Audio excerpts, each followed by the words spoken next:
Hi, my name is Jasmine. In this video, you will meet a young man named Vale.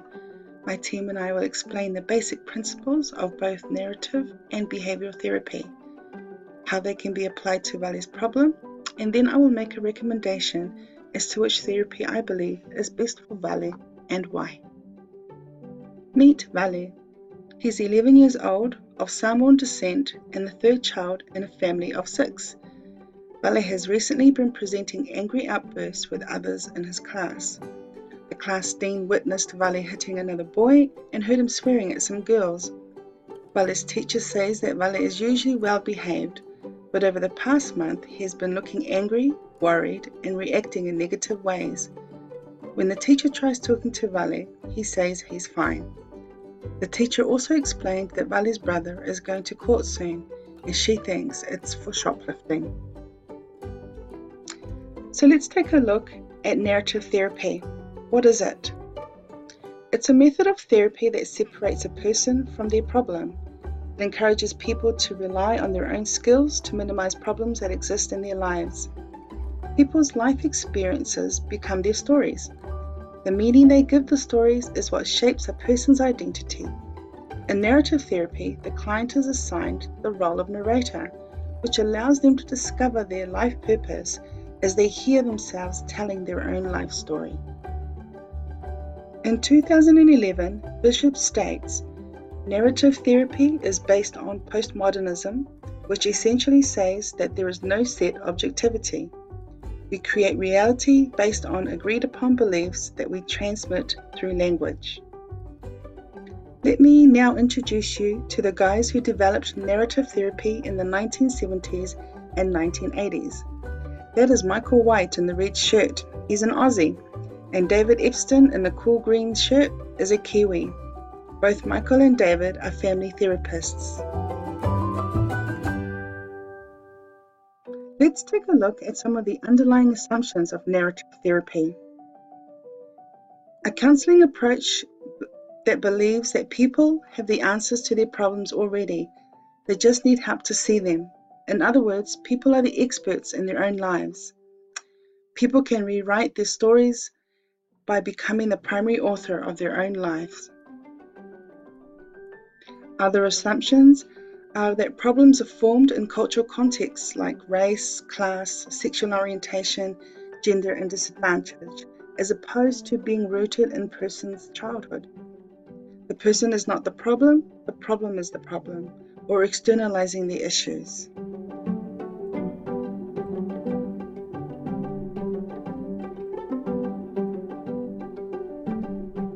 The narrative technique that we will be using to look at Vale's problem is that of externalizing the issue. This is where narrative therapy guides the client towards viewing the problem or behavior as separate from them, as external instead of being a part of him or her. The fundamental principle at work here is that it's easier to change a problem or behavior that is external than a character trait that is part of you. The client will be able to see how the problem can be removed or changed because it is separate from them. They will feel empowered and they will have a sense of control over the problem. So let's look at how we are going to apply the narrative therapy to Vale and his problem. Because of Vale's age, I would use art therapy as a method for Vale to tell me his story. To build Vale's trust, we would both draw pictures of our families and share it with each other. They will probably start off by just sharing their names and eventually using various questioning techniques like open questions. I would ask Vale to tell me a story about how he feels about each family member. I would then reflect his emotions as they came up with the aim of listening out for the moments where he shows signs of anger. I would make a note of these times so that I can explore it more with him, getting him to draw a picture then of what his anger feels like, looks like, and sounds like. This will externalize it for him. We can then work towards Vale rewriting his story so anger is replaced with a more favorable emotion. Great, so now let's take a look at behavioral therapy.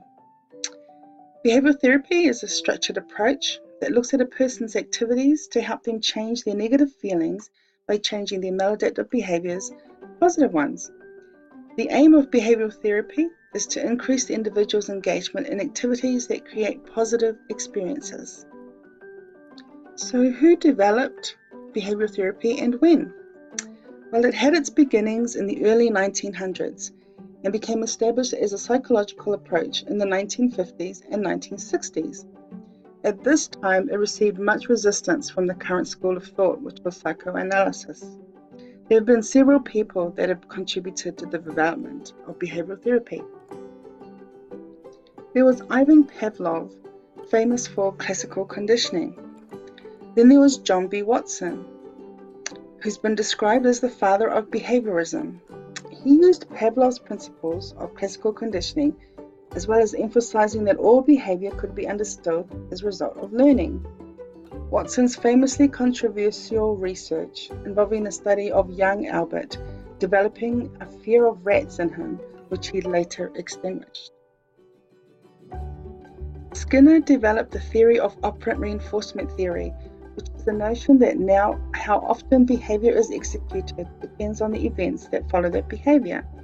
And this is what we will be using to apply to Vale and his problem of anger.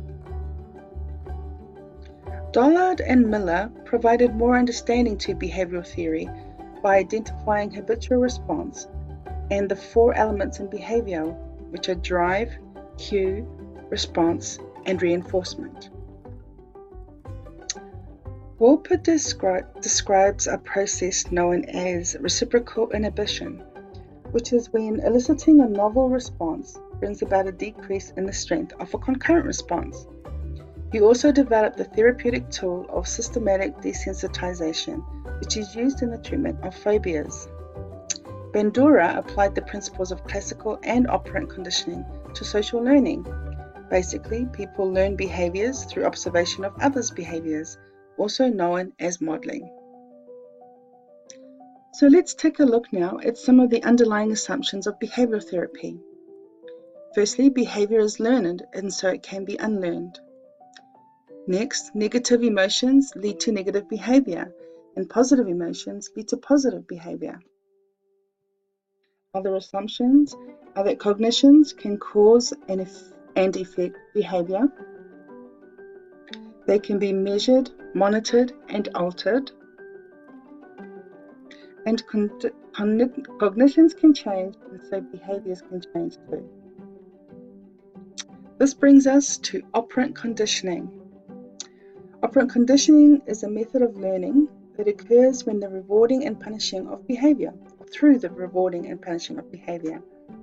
Positive reinforcement strengthens a behavior by providing a consequence that an individual finds rewarding, and negative enforcement strengthens a behavior by stopping or removing an unpleasant experience. So it has four subparts: positive reinforcement, positive and negative punishment. Now let's take a look at the application of operant conditioning for Vale's case. It is important that the whole process is done collaboratively with Vale, so that he's agreeable with the final plan.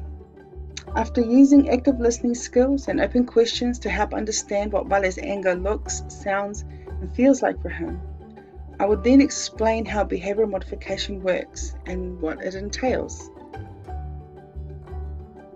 Together we would work on a list of alternative behaviors that would be more favorable for him and others around him. We would then brainstorm a list of things that he would consider rewarding and he would consider as punishment. Together we would come up with a plan of alternatives to his angry behavior. I would then make time to speak with Vale's parents about what we are working together on, so they could be involved, as well as Vale's teacher. This is because in Vale's plan, his parents and teacher would be the reinforcers and the punishers, plus they will control the stimulus, and they, along with Vale, will monitor his behavior for progress. I will now explain Vale's plan under operant conditioning. I am using positive and negative reinforcement and positive and negative punishment for both home and for at school. So the undesirable behavior that we're dealing with here is his angry outbursts. So of course the desired outcome that we're looking for, or behavior that we're looking for, is no angry outbursts. So we'll start with positive reinforcement.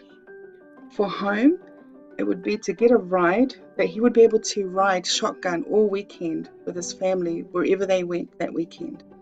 And for school, it would be he would be awarded 15 minutes iPad time during lunch break if there were no angry outbursts. So in this case, the pleasant stimulus would be riding shotgun for home and iPad time for school. Now we're going to look at negative reinforcement. So for home, to avoid getting a growling from his parents, Vale takes deep breaths to stay calm instead of having an angry outburst. For school, to avoid detention, Vale counts slowly to 10 instead of having an angry outburst. So the pleasant stimulus for home is the aversive stimulus, for home is growling from his parents. And for school, of course, it's detention. And the desired outcome or behavior for both is no angry outbursts. Now for positive punishment. For home, Dad tells Vale that he has to clean the car because he lost his temper.